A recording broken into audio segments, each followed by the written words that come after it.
When you hear the word power, what's the first thing that pops into your head? For a lot of us, it's about being the loudest person in the room, right? But what if real power is the exact opposite? What if it's about building this incredible, unshakable strength from the inside out? Well, that's exactly what we're going to dive into today, using this fascinating set of 50 principles as our guide. So let's just start with that huge question. What is real power? I mean, is it just about authority, having control over other people? Or is it something deeper, something that no one can ever give you, but also something no one can ever take away? The source we're looking at today makes a really, really strong case that it's the second one. And this right here, this breaks down the core difference perfectly.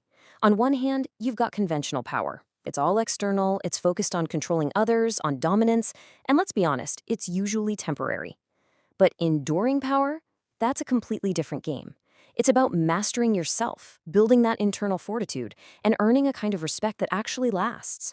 It's this fundamental shift from trying to run the world to first learning how to run yourself. So, okay, how do we actually build this? Well, it all starts with our very first pillar, the inner fortress. And this is all about mastering your own mind. Because look, any real, lasting strength has to be built on a solid foundation inside you first. So, how do you build this fortress? Well, the source gives us a pretty clear roadmap. First up, you've got to analyze before you act. It's about replacing that knee jerk emotional reaction with some actual thoughtful intention. Next, you have to learn to embrace solitude, because you know what? Real clarity is almost always found in the quiet moments. The third step, ditch the complaining. That's just a simple shift from obsessing over problems to actively looking for solutions. And finally, think long term. It's the only way to escape the trap of needing everything right now. Every single one of these steps is a crucial brick in the wall of your mental discipline. And what's the payoff for all this mental training? What's the end goal? It's this: the ability to stay calm, cool, and collected under pressure, to think clearly and act effectively no matter how much chaos is swirling around you. That is the real sign of a mind that's truly been mastered. But of course, a strong mind isn't meant to just sit in isolation. It has to connect with the world. So once that inner fortress is solid and secure, we can move on to our second pillar, outer influence. This is all about how you master your interactions with everyone else. Think about it. If you're not going to use force or dominance or manipulation, what's left? What allows you to actually have an influence in the world? What's the real currency that you're trading in? The answer is just one word: integrity. This is it. This is the absolute bedrock of all lasting influence. Without it, any attempt you make to persuade someone is really just manipulation. But with integrity, you build this foundation of trust that's so strong, people will naturally want to listen to you, they'll want to work with you, and they'll want to follow your lead. It is the one non-negotiable currency of enduring power. And the great thing is, integrity isn't some fuzzy, abstract idea. It is built through concrete, everyday actions. It's about keeping your word, which proves you're reliable. It's having the guts to admit when you're wrong, which shows both humility and honesty. It's about being the person that other people can truly, genuinely count on, no matter what. These aren't just nice-to-have qualities. They are the practical cornerstones you use to build a rock-solid reputation of integrity. And this leads to a really key distinction in how we interact with people. Confidence, which is born from that integrity and real competence, it doesn't have to be loud. It just speaks for itself. It actually listens. Arrogance, though, that's a whole other thing. It's rooted in insecurity, and it constantly feels the need to announce itself and prove how great it is. One builds bridges, the other just builds walls. Okay, so we've got the inner mindset dialed in, and we've got the outer integrity figured out. But what fuels all of this day in and day out?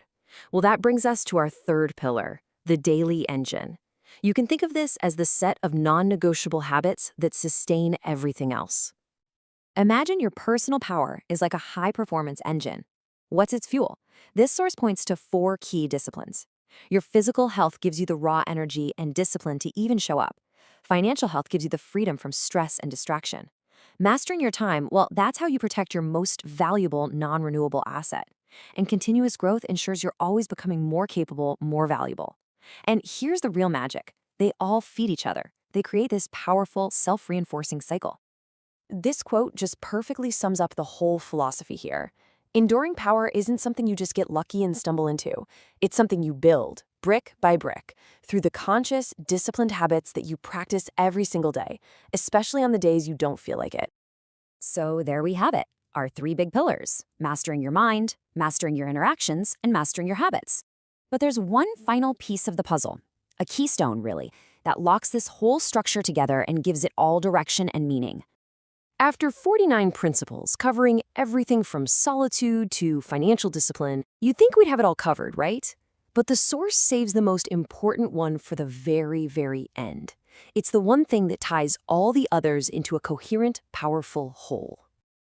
And here it is, Principle 50. The ultimate expression of personal power is to live by a code.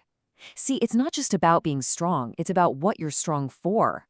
Having a personal code gives your actions consistency, it gives your decisions clarity, and it gives your life a deep, unshakable sense of purpose. And that, at the end of the day, is what inspires true, lasting influence in others. So, as we wrap all this up, it really just boils down to this one simple question. After exploring the mind, our interactions, our habits, the final challenge is for each of us to define our own code. What are the principles that you will not compromise on? Because in the end, that is the true source of your enduring power. What do you stand for?